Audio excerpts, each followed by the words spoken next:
L'histoire de la première bulle spéculative est apparue dans les Provinces-Unies durant le XVIIe siècle.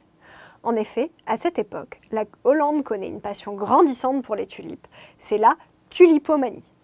Cette passion était tellement forte que le prix de la fleur turque faisait l'objet d'une grande spéculation. Comme vous le savez, une partie du génie financier est que lorsqu'il y a une demande, le marché fournit l'offre.